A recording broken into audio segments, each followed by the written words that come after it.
Hello guys, तो स्वागत है आप सभी का पीएस एक्सप्लेन चैनल में। Killer thank you for 40 rupees super chat. तो चलिए स्टार्ट करते हैं। लास्ट एपिसोड में हमने देखा था बिल ने सारे के सारे गुंडों को पीट दिया होता है। बिल बोल रहा होते टेंशन मत लो, मेरे अटैक की वजह से ना तुम मरोगे नहीं, मैंने तुम लोग को बहुत ही सोच समझ के मारा है। वही गुंडों का बॉस बोल रहा होता है लड़के तो बहुत ही बड़ी प्रॉब्लम में है, हम सभी मिस्टर वे के आदमी है और मिस्टर वे के काम के बीच में जो भी आता है ना उसको झोंगाई के पूरे चाइना में ना कहीं छुपने की जगह नहीं मिलती। तुझे पता है तेरे को अब एक कॉल आएगा, तू माही मांगेगा। बिल बोल रहा होता है तू वे की बात कर रहा है क्या, तू यही झोंगाई के वही युवा की बात कर रहा है। गुंडों का बॉस बोल रहा होता है लगता है कि तुम्हारे बॉस को जानता है, तुझे पता चल गया होगा ना कि तूने हम लोग को हाथ लगाई कितनी बड़ी गलती कर दी। बिल बोल रहा होता है अपने बॉस को कॉल कर, मैं भी देखता हूँ कि उसने अपने लोगों को इतनी गलतफहमी कह दे रखी है कि पूरे झोंगाई में उसके बंदों को हाथ नहीं लगा सकता। गुंडों का बॉस बोल रहा होता है अगर हम लोगों से मैटर सॉल्व होता ना तो तेरे लिए काफी बेहतर रहता, लेकिन हमारे बॉस से बात करने का मतलब है कि तेरे बचने का कोई भी चांस नहीं। फिर कॉल करते हुए बंदा बोल रहा होता है मिस्टर वे, मैं जियाहू बात कर रहा हूँ, एक बहुत ही बड़ी दिक्कत आ गई है। आपको तो याद होगा कि हम लोग यानबिंग नाम की लड़की के ऊपर अटैक करने के लिए आए थे, ये वही लड़की जिसने की रेसलर कंपनी के खिलाफ केस किया था। आज हम इसको धमकाने के लिए आए थे ना, तब एक बिल नाम का बॉडीगार्ड बीच में आ गया, उसने मेरे सारे के सारे बंदों को कुत्ते की तरह मारा, यहाँ तक कि मेरा हाथ भी तोड़ दिया। इसका पूरा नाम ना शायद से बिलोमानी है। शॉक्ड होते हुए मिस्टर वे बोल रहे होते क्या तुमने मिस्टर बिलोमानी बोला, बेवकूफ कहे क्या कि तुम्हारी मुलाकात उनसे कैसे हो गई, और कहीं तुमने मिस्टर बिल को ऑफेंड तो नहीं कर दिया ना, अभी वो कहाँ पे, वो नाराज तो नहीं हुए ना। जियाहू बोल रहा होता है बॉस आखिर पता पैनिक क्यों कर रहे हो, ये एक बहुत ही नॉर्मल सा बॉडीगार्ड है हमारी तरह जिसका नाम बिलोमानी है, ये बहुत ही एरोगेंटली पेश आ रहा था, इसी वजह से हमारी इससे फाइट हो गई। और आपको पता है तो आपको भी सेस ही नहीं रहा था, ये आपको फैटी फैटी करके बुला रहा था। मैं तो बोलता हूँ कि आप हमें कुछ बंदों को भेजिए ताकि हम इस बंदे को सबक सिखा पाए। तभी कॉल पे वही बोल रहा होता है मिस्टर बिलोमानी, क्या आप अभी वहीं पे हो क्या। बिल बोल रहा होता है हाँ मैं यही खड़ा हूँ, तुम्हारे लोगों की बात सुन रहा हूँ। देखो तुम्हें जो भी कहना है जल्दी कहना, क्योंकि मेरे पास है वेस्ट करने के लिए टाइम नहीं। बस इतना याद रखा कि अगर ये फाइट कंटिन्यू रही ना तो वे कॉर्पोरेशन कल का सुबह नहीं देख पाएगी। घबराते हुए मिस्टर वे बोल रहे होते हैं ब्रदर बिल समझ जाइए, ये जो मेरे आदमी है ना ये छोटे मोटे लोग हैं, इनको नहीं पता कि आप कौन हो, और हमें तो लगा भी नहीं था कि हमारे एक नॉर्मल से टारगेट के घर पे आप होगे। अगर हमें पहले पता होता कि आप वहाँ पे हो तो हम कभी भी उसके ऊपर अटैक करने का ट्राई भी नहीं करते। अटैक तो छोड़ो, हम खुद से उन लोगों को प्रोटेक्ट करते। मेरे बंदों ने पहले आपके ऊपर अटैक कर दिया, इस बात को लेकर मैं बहुत ही गिल्टी हूँ। मैं आपसे ऑलरेडी माफी मांग रहा हूँ, और अगर आप चाहते हो तो मैं आपकी कंपनी में भी आके आपसे माफी मांग सकता हूँ, लेकिन प्लीज ब्रदर बिल अपना गुस्सा ये पे थूक दीजिए। 4 लोगों की गलती के चक्कर में आप प्लीज मेरी कंपनी को डिस्टर्ब मत करिएगा। हम तो बहुत ही छोटे मोटे से लोग हैं, हम लोगों से गलतियाँ हो ही जाती है। मैं आपको इस बात की प्रॉमिस करता हूँ कि आज के बाद मेरे बंदे ना कभी भी आपके मैटर में नहीं आएंगे और यानबिंग के घर के आसपास कोई गलती से भी नहीं भटकेगा। बिल बोल रहा होता है अगर तुमने यानबिंग के ऊपर अटैक करने के लिए बंदों को भेजा है, इसका मतलब पक्का से रेसलर ने तुम्हें पैसे दिए होंगे ना। तुम्हें पता रेसलर कंपनी हमारे लोगों के खिलाफ कितना घटिया काम कर रही है, और कम से कम तुम्हें तो पता होगा ना कि उनके और हमारे बीच में फाइनेंशियल वॉर चल रही है। तुम बोल रहे हो कि अगर तुम्हें पहले से पता होता तो तुम कभी मेरे को ऑफेंड नहीं करते, पर रेसला वालों से काम लेके तुम मेरे खिलाफ ही खड़े हुए हो ना। लगता है कि जो काम मैंने रेसला के साथ में किया है वही काम तुम्हारे साथ भी करना होगा। मिस्टर वे घबराते हुए बोल रहा होता है प्लीज मिस्टर बिल मुझे माफ कर दो, मेरे दिमाग में ये बिल्कुल भी नहीं आया था कि इस लड़की के ऊपर अटैक करने का मतलब है आगे खिलाफ जाना। मैं आपको प्रॉमिस करता हूँ कि ये सारे के सारे काम मैं आज के आज छोड़ दूंगा, प्लीज बस इस एक बार के लिए मुझे माफ कर दो। बिल बोल रहा होता है मैं तुमसे क्लियरली बोल रहा हूँ और तुम भी सभी को बोल देना, जिसने भी रेसला का साथ दिया ना वो क्लियरली बिल बनाने के खिलाफ है, और मेरे खिलाफ जाने का मतलब कोई ये ना समझे कि मैं उसको छोड़ दूंगा। तुम वो आखिरी इंसान, उसको मैं वार्निंग देके छोड़ रहा हूँ, तुम्हारे बाद में जो भी आएगा उसको डिस्ट्रॉय होना होगा। मिस्टर वे बोल रहे होते आपका शुक्रिया ब्रदर बिल। फिर वो अपने बंदों को बोलता है कि फटाफट से ब्रदर बिल के सामने अपनी नाक रगड़ो, और हाँ ध्यान रखना यानबिंग के ऊपर ना कोई भी दिक्कतें नहीं आनी चाहिए। वहाँ से आते आते चेक करते रहना कि यानबिंग ठीक तो है ना। कॉल कट करने के बाद में जियाहू उसके बंदे अपने घुटने पे आते हैं। जियाहू बोल रहा होता है मिस्टर बिल प्लीज हम लोगों को माफ कर दीजिए, मुझे बिल्कुल भी लगा था कि आप इतने बड़े बिग शॉट हो, वरना मैं कभी भी ऐसा नहीं करता। अगर आपने हम लोग को माफ नहीं करा ना तो ब्रदर भाई हम लोग को काम से बाहर निकाल देंगे और फिर हमारे खाने पीने पे भी दिक्कतें आ जाएगी, तो प्लीज हमारी दिक्कतों को समझिए। बिल बोल रहा होता है ठीक है मैं तुम सभी लोग को माफ करने के लिए तैयार हूँ, लेकिन तुम्हें मेरे लिए एक वीडियो शूट करनी होगी। सबसे पहली बात तो ये कि तुम लोगों ने यानबिंग को जितने भी कॉल्स किए होंगे ना उन सभी की कॉल्स रिकॉर्डिंग मेरे को दो, और दूसरी बात ये कि जाओ जाके मास्क पहन के आओ, और तुम लोगों ने जो भी काम भी थोड़ी देर पहले किया ना वो फिर से करो। तुम लोग की एक्टिंग बिल्कुल रियल होनी चाहिए। ऐसा लगना चाहिए कि तुम सच में यानबिंग को धमकाने के लिए आए थे। जियाहो बोल रहा होते ठीक है मिस्टर बिल, ये काम हो जाएगा। थोड़ी देर बाद में हम देखते बिल ने उन लोगों से वीडियो भी शूट करवा ली होती है और रिकॉर्डिंग भी ले ली होती है। बिल बोल रहा होते तुम लोगों ने गेट पे पेंट फेंक रखा है, जाने से पहले इसको साफ करके जाना। अगर एक भी दाग बच गया ना तो मैं तुम लोगों को नहीं छोड़ूंगा। वहीं बिल को सब कुछ करते हुए देख के यानबिंग सोच रही होती आखिर ये बंदा है कौन।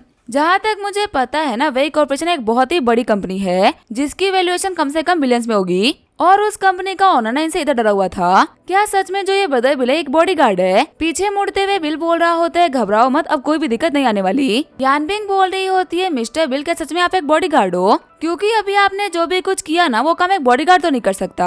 आप उन लोगों से इतना एरोगेंस से बात कर रहे थे और वो लोग डर रहे थे। जहाँ तक मुझे पता है वो लोग कभी भी एक नॉर्मल बॉडीगार्ड से इतना तो नहीं डरेंगे। क्या आप मेरे को बता सकते हो कि आखिर आप हो कौन? बिल बोल रहा होता है कुछ बातें सीक्रेट रहे ना तो ही बेहतर रहता है। तो बस इतना जान लो कि मैं एक बॉडीगार्ड हूँ और जो मेरी दूसरी पहचान है ना वो बिल्कुल ही सीक्रेट है और आप तुम्हें फालतू की टेंशन लेने की कोई भी जरूरत नहीं। तुम अपने काम को कंटिन्यू कर सकती हो। अब पूरे जोंगाई में ऐसा कोई भी नहीं होगा जो कि तुम्हें परेशान करने का ट्राई भी करेगा और वक्त वक्त पे ये लोग भी आते रहेंगे चेक करने के लिए। अगर तुम्हें कभी भी कोई भी दिक्कत आए ना तो तुम इन लोगों से बोल सकती हो। ठीक है मुझे कुछ काम था तो मैं चलता हूँ, तुम अपना ख्याल रखना। तभी यानबिंग बोल रही होती है ब्रदर बिल क्या आप आजाद के लिए फ्री हो क्या? इस पूरे मैटर में ना आपने मेरी काफी हेल्प करी है, इसी वजह से मैं आपको डिनर की ट्रीट देना चाहती थी। बिल बोल रहा होता है तुमने मेरे को हायर किया था और मैंने सिर्फ अपना काम किया है और वैसे भी इतनी बड़ी प्रॉब्लम है, तुम गिरी भी तो मेरी वजह से हो ना, तो ऐसे में तुम्हें प्रोटेक्ट करना मेरी जिम्मेदारी बनती है। ठीक है फिर मैं चलता हूँ, तुम्हें ट्रीट वगैरह देने की कोई भी जरूरत नहीं। सीन चेंज होता है, रेस्ला कंपनी का सीन दिखाया जाता है।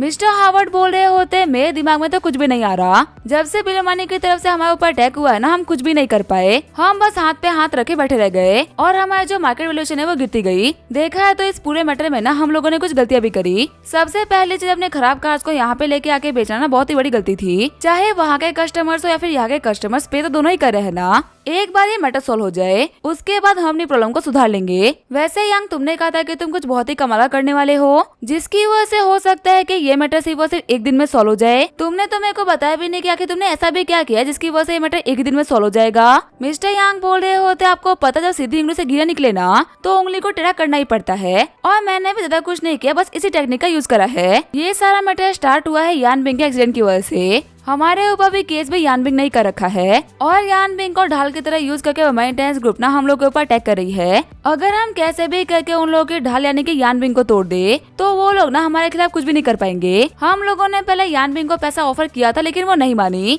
तो इसी वजह से मैंने दूसरे तरीके का यूज करा जिसकी वजह से वो पक्का ही मान जाएगी। जोंगाई का एक बहुत ही फेमस बिजनेसमैन है जो कि मेरा बहुत अच्छा दोस्त है, उसने मुझसे कहा था कि वो अपने आदमी भिजवा के यानबिंग को डरा देगा और हाँ उसने मुझसे प्रॉमिस किया था कि 10 बजे तक तो यानबिंग पीछे हट जाएगी और अब तो 12 बज चुके हैं। मैंने उससे बात तो नहीं कही लेकिन मैं गारंटी कर सकता हूँ कि वो अपना काम कर चुका होगा। मिस्टर हार्वर्ड बोल रहे होते तूने तो बहुत ही कमाल का दिमाग लगाया। वैसे ये थोड़ा रिस्की तो है लेकिन अगर काम करेगा तो बहुत ही मजा आएगा। अगर यानबिंग पीछे हट गई तो हम मेंटेनेंस ग्रुप के खिलाफ ना डिफॉर्मेशन का केस कर सकते हैं। अगर यानबिंग को हम डरा धमका के थोड़े से पैसे देकर चुप करा देंगे तो ये मेंटेनेंस ग्रुप है ना ये कुछ भी नहीं कर पाएगी। हालांकि ये चीज थोड़ी रिस्की भी है। मेंटेनेंस ग्रुप ने हम लोग की तरफ चले हुए हर एक चाल को ना हम ही लोगों के खिलाफ यूज किया है। अगर गलती से भी ये चीज सामने आ गई तो हम लोगों के ऊपर बहुत ही बड़ी दिक्कत आ सकती है। वैसे सेक्रेटरी तुम कब से वहाँ पे खड़ी हो, तुम कुछ बोल क्यों रही? मेरे को लगा था कि तुम कोई न्यूज लेके आई हो, चलो फटाफट से बताओ क्या हुआ है। घबराते हुए सेक्रेटरी बोल रही होती है आप जो बोले थे ना कि नहीं होना चाहिए था वो हो चुका है। मिस्टर यांग की जो चाल थी ना वो हम लोगों के ऊपर भारी पड़ गई। मेंटेनेंस ग्रुप ने एक स्टेटमेंट के साथ में कुछ वीडियो और कुछ रिकॉर्डिंग को अपलोड किया है और उसकी वजह से पूरा का पूरा इंटरनेट ना हम लोग के खिलाफ हो चुका है।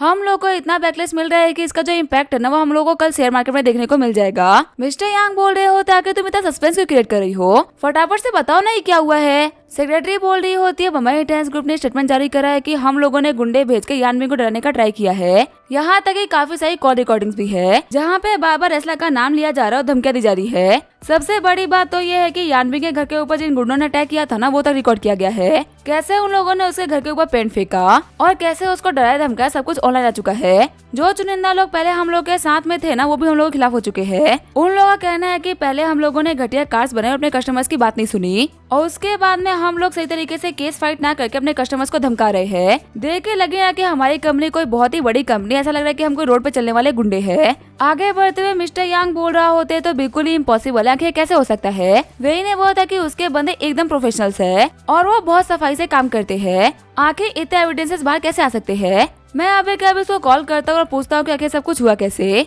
वहीं चिढ़ते हुए हावर्ड बोल रहा होता है, मैं समझ चुका हूँ दिक्कत और किसी में नहीं बल्कि दिक्कत तुम में है। जब आप एक अनक्वालिफाइड इंसान को बड़ी पोजीशन दे देते हो ना, तो वो आपकी कंपनी को डिस्ट्रॉय कर सकता है। मिस्टर यांग एशियन हेड की पोजीशन के लिए ना बिल्कुल भी क्वालिफाइड नहीं। एशियन मार्केट में चना के अंदर ना हम बहुत ही कमाल का बिजनेस कर पा रहे थे, पर सिर्फ और सिर्फ आपकी वजह से अब हम यहाँ पे एक भी गाड़ी बेच ले रहे, तो शायद से हमारी खुशकिस्मती होगी। टेंशन मत लीजिए, मैं आज से बॉस से बात करके ना आपका रेजिग्नेशन लेटर तैयार करवा दूंगा। ये हमारी ही गलती थी कि हम लोगों ने आपके कमजोर से कंधे के ऊपर ना इतनी बड़ी जिम्मेदारी दे दी, जो कि आज हमारे ऊपर ही इतनी भारी पड़ रही है। हावर्ड का पाप करते हुए मिस्टर यांग बोल रहे होते, प्लीज ऐसा मत करिए, मैंने जिंदगी भर इसी कंपनी के लिए मेहनत करी है और यहाँ तक पहुँचने में मैंने दिन रात लगा दिए। प्लीज आप मेरे को एक और मौका देके देखिए, मैं सब कुछ ठीक कर दूंगा। यांग को लात मारते हुए हावर्ड बोल रहा होते, और तुम क्या ठीक कर सकते हो, सिचुएशन इतनी खराब थी, हमारे सामने और कोई ऑप्शन नहीं था। पर लोगों के दिमाग में ना ये बात धीरे धीरे आ रही थी कि एक ही तो गाड़ी खराब हुई थी और उसको लेके इतना बड़ा हंगामा हो गया। अगर हम कुछ ना भी करते ना तो शायद से लोग इस मैटर के बारे में भूल जाते और शायद से 6 महीने हम लोग को लॉस झेलना पड़ता, लेकिन हमारा मार्केट स्टेबल हो जाता। लेकिन मिस्टर यांग, आपने जो एक काम किया है ना, उसकी वजह से शायद से हम लोग को इस कंट्री को छोड़ के भागना पड़ेगा। आपको पता है ये कंट्री कितनी बड़ी और यहाँ पे कितना बड़ा मार्केट है। हमने यहाँ पे करोड़ों की फैक्ट्री सेटअप कर दी और अब आपकी होशियारी की वजह से हम लोग को यहाँ से रातों रात निकलना पड़ेगा। अभी तक मैं सोच रहा था कि मैं कैसे भी करके उस बिल को औकात दिखाऊंगा, पर अब तुमने ये किया है कि उसके पाँव पे गिरने के अलावा ना हमारे पास में और कोई ऑप्शन नहीं बचा। अगर एक कंपनी अपने बारे को धमका रही है तो फिर आखिर वो कंपनी कितनी घटिया हो सकती है। मैं चीजों को इतना खराब नहीं होने दे सकता, क्योंकि भले ही कुछ भी क्यों ना हो जाए, मैं अपने सामने एक मार्केट तो नहीं छोड़ने वाला। अब भले ही मेरे को बिल मनी के सामने झुकना ही क्यों ना पड़ जाए, लेकिन इस मार्केट में रह के मेरे को दिखाना है कि आखिर नंबर 1 कौन है। फिर जो मिस्टर हावर्ड होते हैं वो बिल को कॉल कर देते हैं। हावर्ड बोल रहा होते है, मिस्टर बिल, मेरे लास्ट टाइम वाले बिहेवियर के लिए ना मुझे माफ करेगा, मुझे आपसे बात करने के लिए थोड़ा टाइम चाहिए था। आप जहाँ बोलेंगे जैसे बोलेंगे मैं फटाफट से वहाँ पे आ जाऊंगा। मेरे को बस आपसे थोड़ी देर के लिए बात करनी है और मैं समझ चुका हूँ कि आखिर हम लोगों ने क्या गलती करी थी। आप बिल्कुल भी टेंशन मत लीजिए, हम लोग की तरफ से गलती रिपीट नहीं होगी। तो क्या मैं जान सकता हूँ कि आखिर आप कब फ्री हो? बिल बोल रहा होता अभी मैं चावियन ग्रुप में बैठा हुआ हूँ, अगर आपको बात करनी है तो आप चावियन ग्रुप आ जाइए, यहाँ पे आराम से बैठ के बात हो जाएगी। रीटा बोल रही होती है, देखा बिल, मैंने कहा था ना, इस न्यूज के बाद हम लोग पक्का से बात करना चाहेंगे। उन लोग को पता है कि 6 महीने बहुत ही लंबा टाइम होता है, हम लोग के पास में 6 महीने के सप्लाईज पड़े हुए हैं। इतना टाइम तो बहुत है उन लोग को यहाँ के मार्केट से उठाने के लिए, और वो लोग पक्का से सारी बातों को मानेंगे और पीस बनाने का ट्राई करेंगे। क्योंकि अब बात ये नहीं है कि कौन जीता और कौन हारा, अब बात ये है कि वो इस कंट्री में टिक पाएंगे कि नहीं। बिल बोल रहा होता है, वैसे ये सब छोड़ो, पहले हमें अपना काम कर लेना चाहिए, वरना कहीं वो लोग आ गए ना तो हमारा काम अधूरा रह जाएगा। फिर वहाँ पे सिस्टम हो गया होता है। आगे हमें 2 घंटे बाद का सीन दिखाया जाता है, जो मिस्टर हावर्ड होते हुए बिल से मिलने के लिए चावियन ग्रुप आ जाते हैं। हावर्ड बोल रहा होते अपने प्रीवियस बिहेवियर के ऊपर हम लोग शर्मिंदा है, और जैसा कि आपने हम लोगों को बोला था हमें अपने सारी गाड़ियों को टेस्ट कराना होगा, तो हम लोगों ने अपनी सारी गाड़ियों को टेस्ट करवा लिया है। सच में हमारी गाड़ियों में हम लोग के सामने कुछ बहुत ही बड़ी बड़ी दिक्कतें आई, तो वो दिक्कतें अब सॉल्व हो चुके हैं, तो कस्टमर्स को ना वो सारी दिक्कतें फेस नहीं करनी पड़ेगी। ऊपर से लास्ट 6 महीने के अंदर हम लोगों ने जितनी भी गाड़ियाँ बेची है ना, उन सभी को हम सर्विसिंग के नाम पे वापस बुला रहे हैं। हम उनमें तरीके से जांच करके उनमें दिक्कतें निकालेंगे और उनको ठीक करके उनके ओनर से माफी मांग के उनको वापस कर देंगे। आज के बाद हम लोग की तरफ से एक सिंगल कार भी ऐसी नहीं भेजी जाएगी जिसके अंदर दिक्कतें हो। बिल बोल रहा होता अगर ये सारी बातें आपने पहले ही बोल दी होती तो शायद से कभी ये मैटर खड़ा ही नहीं होता। मेरे स्टार्टिंग से यही तो डिमांड था कि आप लोग सब कुछ ठीक कराओ, लेकिन आप लोगों ने ये बात मानते मानते बहुत टाइम लगा दिया। इतना टाइम लगा दिया कि अब मैं चाह के भी चीजों को रोक नहीं सकता। हावर्ड बोल रहा होता है, मिस्टर बिल, आपके बोलने का मतलब क्या है? हम लोगों ने इतना कुछ कर दिया कि इसके बाद भी आप सेटिस्फाइड नहीं हो, और मेरे को समझ नहीं आ रहा कि इसके अलावा हम लोग कर ही क्या सकते हैं। अब यह तो है ना कि हम लोग अपनी सारी गाड़ियों को डिस्ट्रॉय करवा के नई गाड़ियां बना दे। आपने जो जो कहा था हम लोगों ने वो सारे काम कर दिए, लेकिन फिर भी आपको दिक्कतें हैं।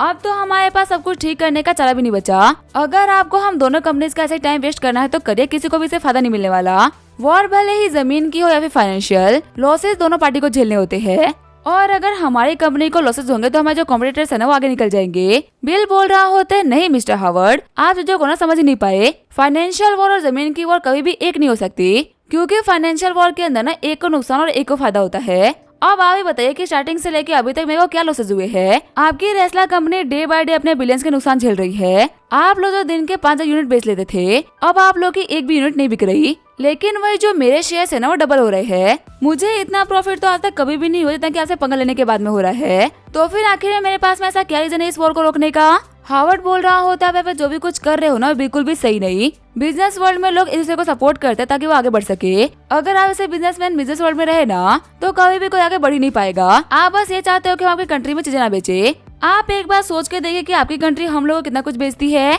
जैसे आप हम लोगों को छोड़ रहे हो, अगर हम लोग भी आप लोगों को छोड़ देना तो आपकी कंट्री भूखी नंगी हो जाएगी। मैं आपको बोल रहा हूँ, हाथ मिला के चलते हैं, इससे हम दोनों का ही फायदा होगा। सेमीकंडक्टर इंडस्ट्री के अंदर आप एक बहुत ही बड़ा नाम हो और कार के अंदर हम लोगों को भी चीज की जरूरत पड़ती है। अगर हम लोग साथ में कॉर्पोरेट काम करेंगे तो हम दोनों का ही फायदा होगा। लेकिन अगर यहाँ पे बात ये हो रही है कि कौन किस मार्केट में काम करेगा, तो अगर आप हम लोगों को अपने मार्केट में काम नहीं करने दोगे ना, तो हम भी अपने मार्केट में आप लोगों को काम नहीं करने देंगे। और मैं गारंटी कर सकता हूँ कि हमारा नुकसान हजारों में होगा और आपका करोड़ों में। अब इसका क्या होगा हम देखेंगे नेक्स्ट एपिसोड में। तब तक के लिए वीडियो देखने के लिए थैंक यू।